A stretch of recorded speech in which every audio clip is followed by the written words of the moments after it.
寄ってらっしゃい、見てらっしゃい。闇芝居の時間だ。 Olá, samurais e geishas do meu canal do YouTube, beleza? Como é que vocês estão? Vocês estão de boa? Vocês estão tranquilos? Então tá, tudo bem. Primeiramente, recado rápido, recado básico. Segue lá no Insta, eu faço votação para ver qual vídeo vocês querem. E entre Camboja e Birmania, Birmania ganhou. Segundo recado, curte a página do canal no Face, eu faço postagens diárias, curiosidades rápidas, coisas que não dá para ficar postando aqui no canal toda hora. E por último, mas não menos importante, eu vou deixar tanto aqui no card quanto na descrição vídeos sobre a Birmania, relacionados à Birmania e a outros líderes do Sudeste Asiático, beleza? Então, sem enrolação que eu já enrolei demais, vamos direto ao vídeo. E hoje, como vocês estão vendo aí, vamos falar sobre Ne Win, vamos falar quem ele foi, o que ele era, como ele subiu no poder, como ele saiu e os últimos dias de sua vida, beleza? Então, bora lá. Ne Win, ele nasceu no dia 25 de maio de 1911 e morreu no dia 5 de dezembro de 2002. E aí nós já temos uma divergência, porque existem outras fontes que dizem que ele nasceu em outros meses, em outros dias, de 1910 e 1911. Mas a data é sempre até essa que eu acabei de falar. Ne Win, ele nasceu em uma família classe média em uma vilinha perto de Pangdal, perdoe a pronúncia de novo. E o sonho dele não tinha nada a ver com política. O sonho dele era ser médico ou ser biólogo. E em 1929 ele acaba entrando em uma universidade de medicina. Só que em 1931 ele acaba saindo dessa mesma universidade por reprovar em diversos exames, em diversos testes, e ele acaba desistindo dessa ideia. E a partir de algum ano, não é revelado, ele começa a participar de movimentos nacionalistas a favor da independência da Birmania. E algum tempo depois, que também não é informado, ele começa a fazer parte de algumas facções, algumas milícias socialistas, e o mesmo também acaba se convertendo, acaba mudando a ideologia dele para o socialismo. E em 1941, quando a Segunda Guerra Mundial começou, os japoneses já estavam na Birmania nesse tempo. Então, ele e mais 30 birmaneses foram recrutados pelo coronel Suzuki Kenji para treinar e formar um próprio exército, só que eles foram para a ilha de Hainan, na China, nesse tempo, obviamente, sob ocupação japonesa. E dentro dessa ilha, nesse período de tempo, ele acabou formando o Exército de Independência da Birmania e esse general Suzuki acabou colocando ele como o comandante desse micro-exército. E em 1942 eles voltaram para a Birmania e com isso, obviamente, eles foram recrutando uma pessoa ali, uma pessoa aqui, e eles começaram a lutar contra os britânicos. Mas o jogo virou e em 1945 o Japão já estava ali com as pernas bambas e já estava ali perto da rendição, e eles acabaram trocando de lado. A Inglaterra acabou desmantelando esse exército e acabou criando o Exército Nacional Birmanês, já dando aquela sensação mais nacionalista para os birmaneses. E adivinha só, Ne Win, que combatia os britânicos ao lado dos japoneses, agora está ao lado dos britânicos combatendo os japoneses.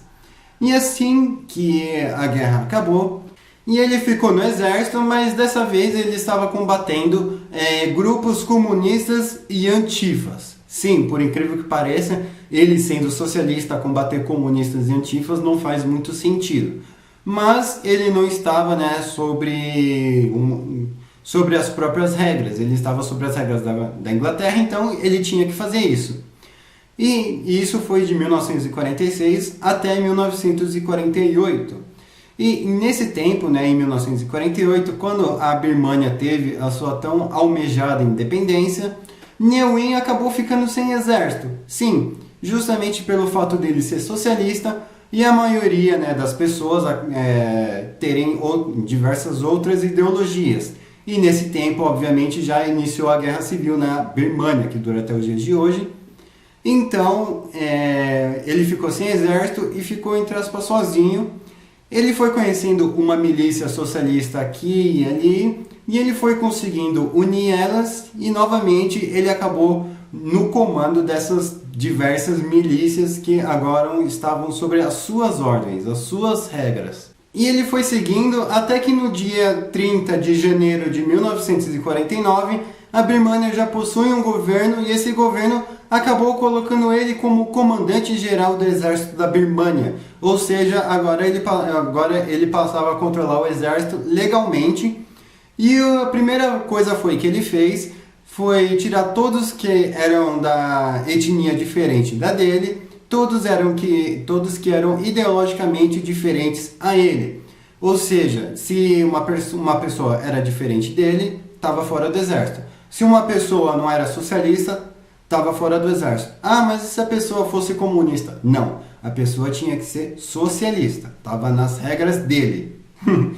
E isso foi seguindo até que 9 anos depois, em 1958, ele acaba sendo primeiro-ministro. E ele, com isso, acaba estabelecendo algumas relações, tanto com Israel, tanto com a China, por incrível que pareça, esses dois países que são ideologicamente diferentes dele e de cada um. E em 1959 ele tenta dar um golpe de Estado, mas não dura muito, já que em 1960 ele é deposto, ou seja, ele já perdeu o poder, mas ainda assim, ele perdeu o poder, né? Mas ainda assim ele ainda continua como cargo de primeiro-ministro, vai entender. E nesse tempo, né, o exército, que já estava dividido e já não era grandes coisas, acabou se dividindo ainda mais, e com isso dividiu o país ainda mais. Só que esses 2 anos de democracia não adiantaram muito, porque em 1962 ele dá um golpe de Estado e dessa vez dá certo. E a partir do momento em que ele sobe no poder, ele já começa com as reformas socialistas, e um fato curioso é que mesmo ele sendo socialista e claramente de esquerda, durante a Guerra Fria ele se manteve neutro, ele não fechava nem com a União Soviética, nem com os Estados Unidos, mas ele tinha boas relações com a China, o que é meio contraditório no decorrer do vídeo, e que vocês vão ver. E em 1964, ele diz que ele e o Partido Socialista eram os únicos que poderiam ser eleitos para presidente nas eleições que viriam a seguir, né? O que é deveras contraditório. Mas enfim, ele disse que só ele poderia ser eleito, e se não fosse ele, só o partido dele poderia estar no poder. E além de ele começar a perseguir a oposição em 1962, em 1967 ele começa a perseguir todos os chineses que estavam na Birmânia, literalmente todos os chineses. Ele empacotou um total de 100 mil chineses, e todos os chineses que iam protestar e iriam nas suas embaixadas mostrar o livro vermelho do Mao Tse-tung, ele mandava a polícia descer a borrachada nos chineses. E não só isso, mas também como ele incentivava a população a roubar os chineses, a quebrar todas as lojas dos chineses, furtar, roubar, enfim, estragar todos os comércios dos chineses.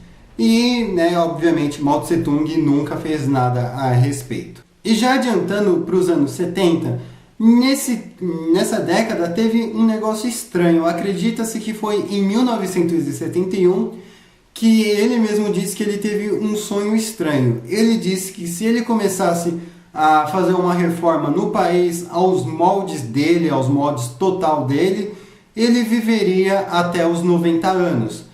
Então, com base nesse sonho, ele mudou a Constituição, e na Constituição ele escreveu que ele era o único presidente legítimo do país até ele viver. E ele não só fez isso, como ele também começou a mudar os volantes dos veículos de direção. Tipo, antigamente eles seguiam igual a Inglaterra, que os volantes ficavam na direita. Daí ele começou a mudar todos para a esquerda. Sim, ele era bem obcecado pela esquerda, como vocês podem ver. E isso foi seguindo até 1988, quando as pessoas já estavam cansadas desse governo, de aturar essas coisas, e que começou uma revolta chamada a Revolta dos 48, a Revolta do 8.888. E essa revolta foi indo e as pessoas que estavam protestando eram monges, eram estudantes de universidade, eram médicos, soldados, enfim, era geral protestando contra o governo dele. E no dia 30 de julho de 1988, ele mandou o seguinte recado para a população, abre aspas, é o seguinte: ou vocês param com esse protesto, ou o exército vai para a rua e o tiro de aviso vai ser nas pessoas. As pessoas não pararam com o protesto e, dito e feito, esqueci de fechar aspas ali no final da frase, tá? E dito e feito, ele foi lá e empacotou mais 3.000 manifestantes, só que não se sabe também ao certo que uma junta militar, um governo militar que era contra ele, não dá para saber se era comunista ou de direita ou centro, enfim, mas teve uma junta militar que foi lá e tirou ele do poder. E em 1990 ele acabou indo a julgamento e foi sentenciado à prisão domiciliar durante todo o resto de sua vida. Até que no dia 5 de dezembro de 2002, Ne Win acaba falecendo de causas desconhecidas e o seu funeral não foi televisionado, o seu funeral ele não teve um funeral de estado e o máximo de gente que pôde ir visitá-lo e ver o seu caixão foi o máximo de 30 pessoas permitidas. E não era tipo 30 agora, 30 depois, não. Era só 30 o máximo. Chegou 30, acabou a festa. Enfim, eu espero que vocês tenham gostado desse vídeo. Vocês já ouviram falar sobre esse Ne Win? Se vocês já tiveram ouvido falar sobre ele, comenta aqui. Se vocês não ouviram falar sobre ele, comenta aqui. E aproveita e dá like nesse vídeo e compartilha para quem nunca ouviu falar desse cara. E um detalhe curioso, não é que ele realmente viveu até os 90 anos fazendo as coisas que ele viu no sonho? Coincidência ou não, ele viveu.